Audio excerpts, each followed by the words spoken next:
Oi, meu nome é Ana. Bem-vindos à aula de História Geral sobre movimentos sociais do século XIX. Com todo o desenvolvimento industrial na primeira metade do século XIX, o processo de urbanização aumentou muito na Europa Ocidental, o que fez com que a população se concentrasse na cidade ao invés de ficar no campo. Devido a todas as mudanças trazidas pela Revolução Industrial, formaram-se duas classes fundamentais da sociedade moderna capitalista, a burguesia e o proletariado. A burguesia era composta pelos proprietários das fábricas dos meios de produção, e a classe proletariada era composta pelos trabalhadores e pela população em geral que trabalhava nas fábricas. Ao mesmo tempo, duas novas formas de pensamento econômico e social vão surgir a partir dessa realidade, o liberalismo e o socialismo, e é sobre esses conceitos que a gente vai conversar hoje. A Revolução Industrial gerou um progresso nas ciências sociais por causa das mudanças que ocorreram na cidade, já que toda a população estava saindo do campo e indo para a cidade onde estavam as indústrias, para procurar empregos e tentar melhorar de vida. Lembrando que a Revolução começou na Inglaterra e depois se espalhou para os outros países, pois as mudanças da Revolução Industrial melhoraram muito a economia dos países, aumentaram a produtividade das fábricas e, portanto, aumentaram o lucro dos proprietários, que eram da classe da burguesia. Tudo isso fazendo com que o capitalismo industrial se desenvolvesse mais rapidamente. Como a burguesia, nesse momento, controla também o poder político, o surgimento de qualquer movimento social que seja contra os interesses da burguesia poderia trazer problemas. O principal pensamento dessa época era que o trabalho é a principal fonte de renda da nação. Então, o trabalho deveria ser o mais produtivo possível, ao mesmo tempo que o trabalhador deveria ser pago o mínimo possível, sobrando assim o máximo de lucro para o proprietário. A escravidão era combatida, pois quanto mais escravos fossem libertados, mais gente teria para trabalhar nas fábricas, e isso era bom para a burguesia. Mas, ao mesmo tempo, esse pensamento fazia com que os trabalhadores ganhassem salários muito baixos, ao mesmo tempo que trabalhavam muito em condições insalubres e por muitas horas, o que obviamente causou muita indignação entre a classe dos trabalhadores proletariados. Eu trouxe um exercício para mostrar para vocês como é que isso pode cair numa prova. No sistema capitalista, a sociedade é marcada pela tensão entre duas classes sociais, a burguesia e o proletariado. Marque a alternativa correta. A. A burguesia detém os meios de produção, máquinas e equipamentos, matérias-primas, terras, necessários à produção de bens e mercadorias. Já o proletariado, os trabalhadores, por não possuir os meios de produção, vende sua força de trabalho. B. O proletariado detém os meios de produção, necessários à produção de bens e mercadorias. Já a burguesia, que são os trabalhadores, por não possuir os meios de produção, vende sua força de trabalho. C. O proletariado é refém dos meios de produção, máquinas e equipamentos, matérias-primas e terras necessários à produção de bens e mercadorias. Já a burguesia, por não possuir os meios de produção, vende a sua força de trabalho. D. A burguesia é refém do proletariado, com seus meios de produção, máquinas e equipamentos, matérias-primas e terras, necessários à produção de bens e mercadorias. Já o proletariado, os trabalhadores, por possuir os meios de produção, vende sua força de trabalho. A alternativa correta é a alternativa A. A burguesia detém os meios de produção necessários à produção de bens e mercadorias. Já o proletariado, que são os trabalhadores, por não possuir os meios de produção, vende sua força de trabalho.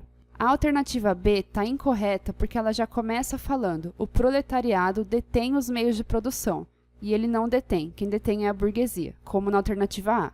A alternativa C está errada porque na segunda frase ela fala assim, já a burguesia, por não possuir os meios de produção, já está errado, porque a burguesia são os donos do meio de produção e o proletariado são os trabalhadores. E a alternativa D também está errada porque já começa falando, a burguesia é refém do proletariado. Primeiro que ninguém é refém, é uma relação de trabalho, mas se alguém fosse estar abaixo ou ser refém de alguém, com certeza o proletariado estaria refém da burguesia, porque o proletariado são os trabalhadores e a burguesia são os donos das fábricas, das matérias-primas, dos meios de produção. Agora, de volta aos slides. A gente vai começar falando sobre o liberalismo. O liberalismo pode ser definido como um conjunto de princípios e teorias políticas que apresenta como ponto principal a defesa da liberdade política e econômica, ou seja, os liberais são contra o forte controle do Estado na economia e na vida das pessoas. Quando eu falo Estado, eu quero dizer do governo. O liberalismo virou um movimento político durante o Iluminismo, quando se tornou popular entre os filósofos e economistas do mundo ocidental. O liberalismo rejeitou as normas sociais e políticas antigas, como privilégio hereditário, religião estatal, monarquia absoluta e direito divino dos reis. Eu não sei se vocês lembram, mas essas normas estavam em vigor desde a Idade Média. Monarquia absoluta, direito divino. Lembra, eram os reis falando que o poder deles era legitimado por Deus. Isso é o direito divino. Tudo isso estava em vigor há muito tempo e o liberalismo veio para rejeitar essas normas. O pensamento liberal teve sua origem no século XVIII através dos trabalhos sobre política publicados pelo filósofo inglês John Locke. Locke argumentou que cada homem tem um direito natural à vida, liberdade e propriedade, acrescentando ainda que os governos não devem violar esses direitos com base no contrato social.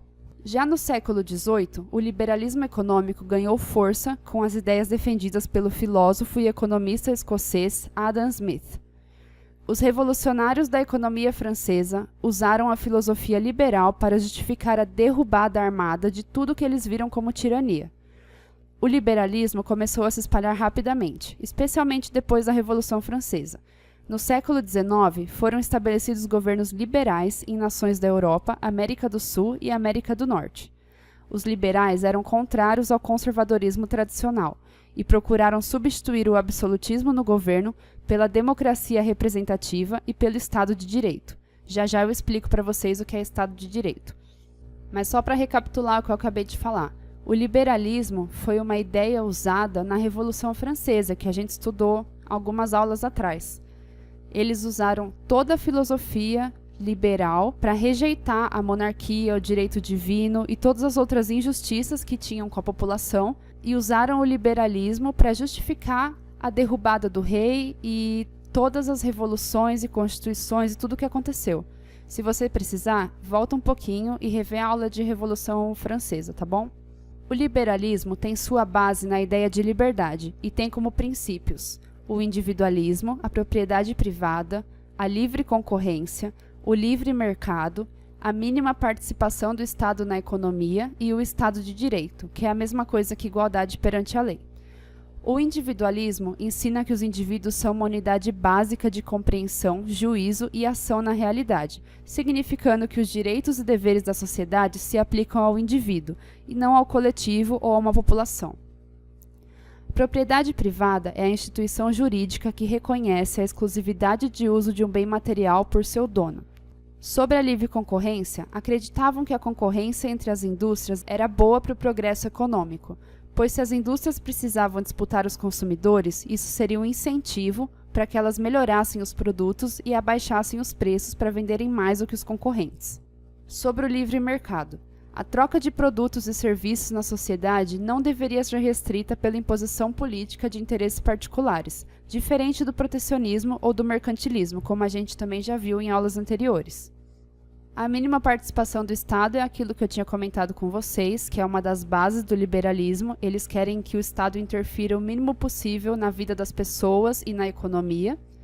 E sobre a igualdade perante a lei, ou Estado de Direito, prega que as leis devem ser aplicadas igualmente a todas as pessoas, independente de cor, sexo, cargo político e sendo sempre imparcial. Tudo isso significa que o liberalismo estava de acordo com tudo o que estava acontecendo devido à Revolução Industrial. Quanto ao governo, o poder era exercido pela burguesia e seguia sempre os interesses da burguesia, ignorando que fosse bom para o resto da população trabalhadora. O Estado não interferia na economia.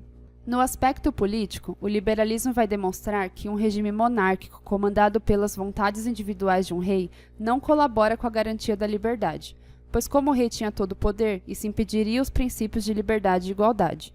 O governo deveria representar a vontade da maioria, e não só de uma pessoa. Isso seria um meio democrático, através do voto, de conduzir o Estado.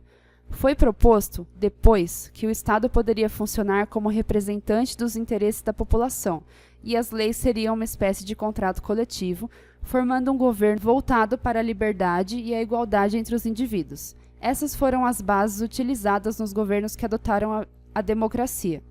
Então a gente vê que o liberalismo tem um pezinho no desenvolvimento da democracia mais para frente. Além disso, o Estado não poderia interferir na economia, pois isso seria contra a liberdade de ação e um grande risco à prosperidade material do país. Aqui eu trouxe mais um exercício sobre isso que a gente acabou de falar. Os pensadores do liberalismo econômico, como Adam Smith, Malthus e outros, defendiam a intervenção do Estado na economia. B. O mercantilismo como política econômica nacional. C. Socialização dos meios de produção. D. Liberdade para as atividades econômicas. E. Implantação do capitalismo de Estado. A única alternativa que está de acordo com as coisas que eu falei para vocês até agora é a alternativa D. Liberdade para as atividades econômicas. Justamente porque na alternativa A está totalmente errada, o liberalismo não queria intervenção. A alternativa B também, o mercantilismo foi uma coisa lá do regime feudal, lá da Idade Média, não tem nada a ver com agora. C, socialização dos meios de produção, a gente nem falou de socialismo ainda, é a próxima pauta. E a E, implantação do capitalismo de Estado, isso também não tem nada a ver. A única alternativa certa aqui é a alternativa D, liberdade para as atividades econômicas, que é aquilo que eu falei, eles queriam que o Estado interferisse o mínimo possível na economia. Em seguida, vamos falar sobre o socialismo. Como já falamos antes, a Revolução Industrial provocou a urbanização e a concentração dos operários em volta das cidades, muitas vezes em condições ruins de vida. As grandes cidades se tornaram um caos com a superpopulação. Logo, surgiram problemas sociais devido à industrialização, o que chamou a atenção de pensadores, gerando uma nova ideia chamada de socialismo. Socialismo é uma filosofia que se baseia na tentativa de solução dos problemas sociais, principalmente os gerados pela Revolução Industrial. O socialismo veio como uma reação ao individualismo, pregando que era mais importante que o indivíduo fosse subordinado ao interesse e às necessidades do grupo, ao invés de deixá-lo com toda a sua liberdade. Uma vertente do socialismo é o socialismo utópico. Antes da Revolução Industrial, pensava-se numa sociedade em que todos pudessem viver do seu trabalho e em condições de vida iguais. Não haveriam nem ricos, nem pobres, nem pessoas privilegiadas e nem pessoas injustiçadas. Todos seriam iguais. As primeiras ideias socialistas surgidas após a Revolução Industrial são chamadas de utópicas. Na realidade, pregavam a igualdade social, mas não explicavam como alcançar essa igualdade. Os pensadores do socialismo utópico diziam que deveriam ser feitas reformas sociais para que, no futuro, os operários também tivessem participação nos lucros das indústrias onde trabalhavam, assim como os proprietários tinham. Eles propunham a formação de cooperativas e comunidades, em que os meios de produção seriam de todos, ao invés de um único proprietário que pegaria todos os lucros só para ele. A partir de 1848, uma nova onda de revoluções começa a varrer a Europa com a participação política da classe operária. Nesse mesmo ano, foi publicado o Manifesto Comunista, que assinala o surgimento do socialismo científico, cujos fundadores foram Karl Marx e Friedrich Engels. Era o surgimento da teoria marxista, que veio como uma crítica ao capitalismo, pois dizia-se que o capitalismo é um sistema de exploração do proletário pela burguesia. Marx e Engels participavam de lutas políticas do proletariado e levavam para as ciências sociais a consciência de classe dos trabalhadores proletariados. Se a população explorada tivesse consciência da sua situação, eles teriam condições de se rebelar e lutar por mudanças na vida deles. Marx acreditava que todo sistema econômico, por exemplo, o capitalismo, acaba quando seus problemas pedem por um novo sistema, que seria o socialismo. Para ele, o socialismo era oposto ao capitalismo, em que o proletariado, ao invés de trabalhar para a burguesia, tomaria o poder e a propriedade privada deixaria de existir, para que os meios de produção pertencessem a todos. No socialismo, todos viveriam do trabalho, e cada pessoa ganharia conforme trabalhasse.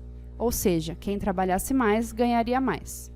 Isso é diferente do que a gente tem no capitalismo, em que quem ganha mais são os donos, independente de quem trabalha mais. Marx também trouxe o conceito da mais-valia, que é a diferença entre a quantia paga ao operário e o valor real do trabalho.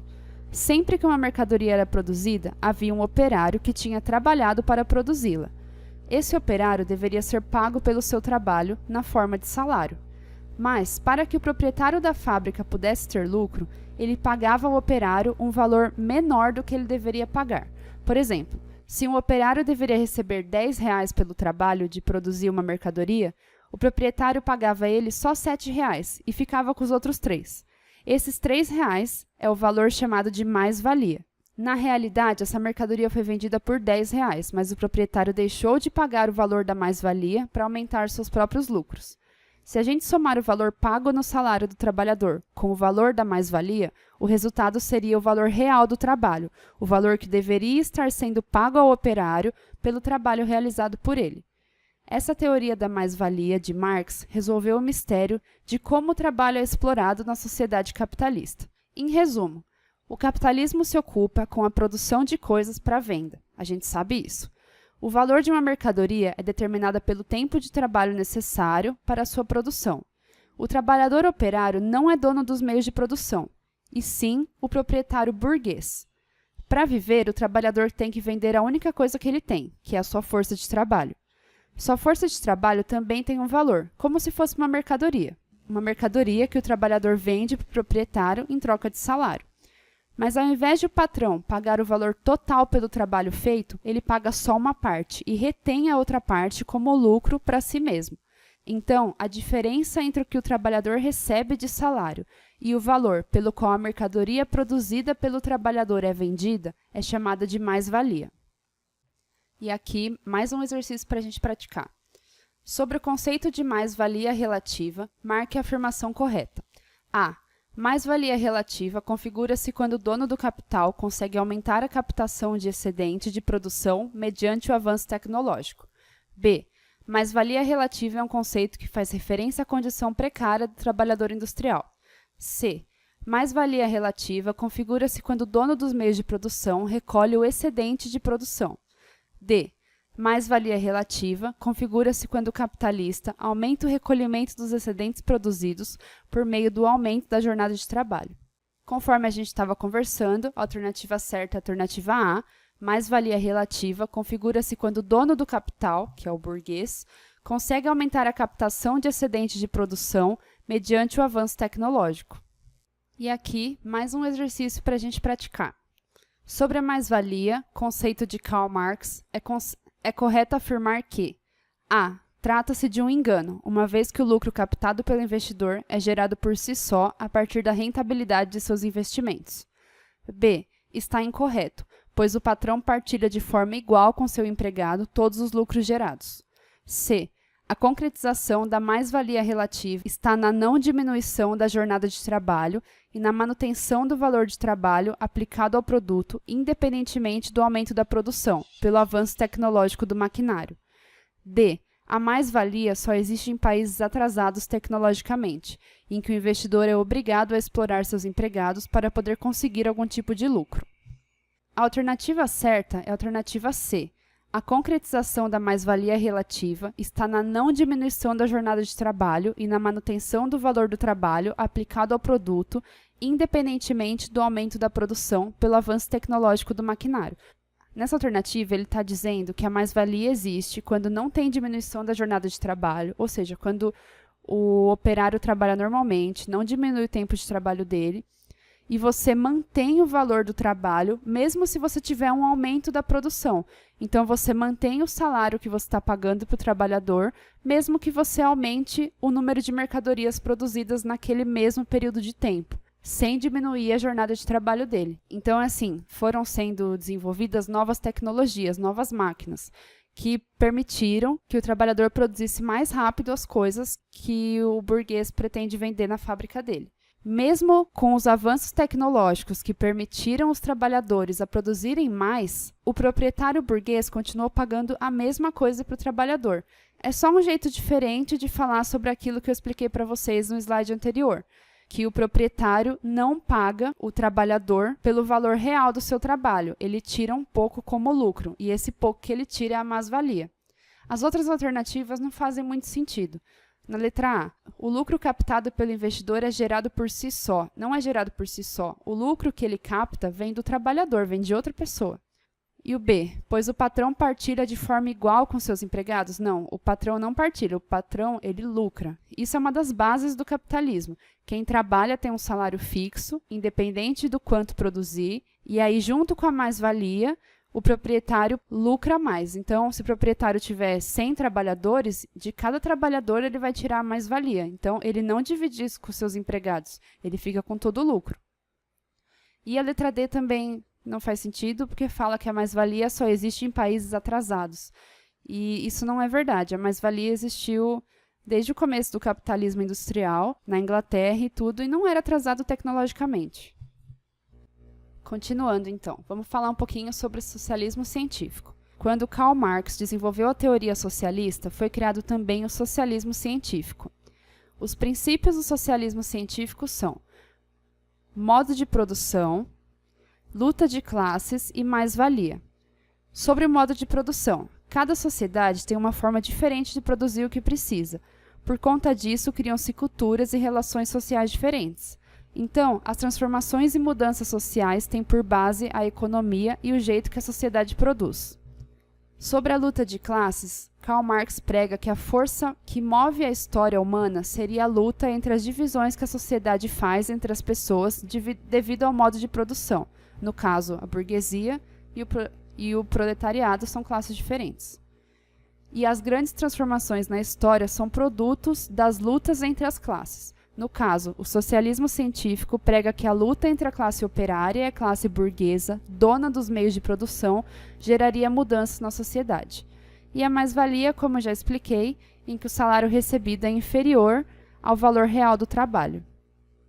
Marx pregava que o operário era de uma classe inferior ao proprietário e, por isso, deveria fazer uma revolução social que transformaria a sociedade, mudando de sociedade capitalista para uma sociedade socialista, que seria um meio termo até a evolução para uma sociedade comunista, que seria baseada na propriedade social ao invés de propriedade privada e na construção de uma sociedade sem classes. Então, no capitalismo, a gente tem a burguesia e o proletariado. E o socialismo científico pregava que o proletariado devia, através da luta de classes, fazer uma revolução social e também ascender ao poder, não só a burguesia. Desse jeito se tornaria uma sociedade socialista, e depois evoluindo para o comunismo, em que não teriam mais classes, todo mundo seria igual. Eu trouxe uma tabelinha aqui para ilustrar melhor a diferença entre o capitalismo, o socialismo e o comunismo. Então, com relação ao Estado. No capitalismo, o governo burguês defende os interesses da burguesia, que é como estava sendo na Inglaterra, depois da Revolução Industrial.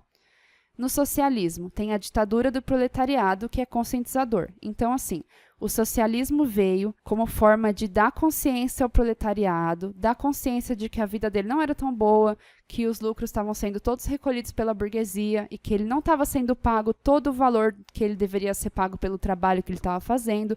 Então, que por causa dessas injustiças, eles deveriam fazer uma revolução social e fazer a ditadura do proletariado. Seria ascender ao poder e tirar a burguesia do poder. E isso evoluiria para o comunismo, em que não existe Estado. Agora, de acordo com a economia, no capitalismo tem a propriedade privada dos meios de produção, que é como estava acontecendo. A burguesia era dona de todos os meios de produção e os proletariados não eram donos de nada. Eles só tinham, a única coisa que eles tinham para vender, para oferecer, era o trabalho, porque eles não tinham nenhum meio de produção, não tinha terra, não tinha fábrica, não tinha matéria-prima, eles não tinham nada. Eles só podiam trabalhar. No socialismo, os meios de produção pertencem ao Estado. Então, o socialismo seria, depois dessa revolução social, né, durante a ditadura do proletariado, seria uma situação em que o Estado seria dono das fábricas e tudo, e não teria mais essa diferença entre burguesia que lucra e proletariado que trabalha. E no comunismo, a propriedade seria social, seria de todos, porque uma vez que não existe Estado, não tem como o Estado ser dono do meio de produção. Então, todo mundo seria dono dos meios de produção. E com relação à sociedade, no capitalismo, dividido em classes sociais, como eu disse, burguesia e proletariado. E quanto à sociedade, no capitalismo, existe a divisão em classes sociais, como eu disse, da burguesia e do proletariado. No socialismo, começaria uma eliminação gradual das diferenças sociais, e no comunismo não teriam mais classes sociais, não teriam essas diferenças, e seria a construção de uma sociedade sem classes.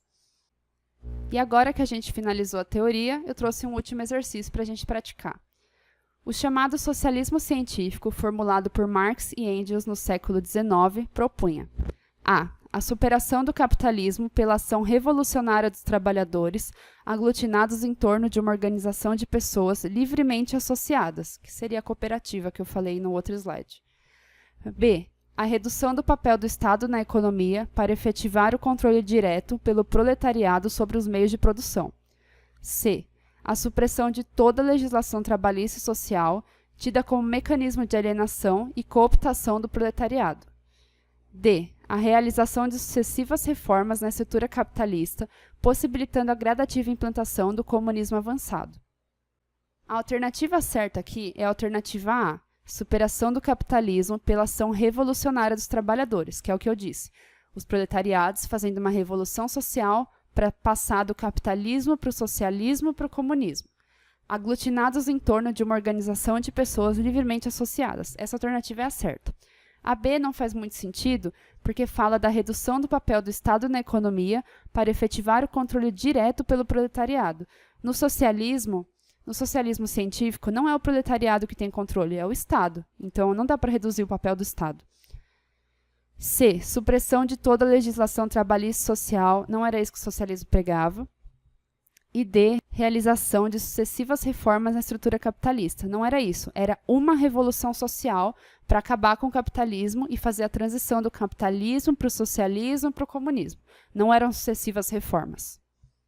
Pessoal, por hoje é só isso. Espero que vocês tenham gostado, que vocês continuem assistindo às nossas aulas aqui do cursinho.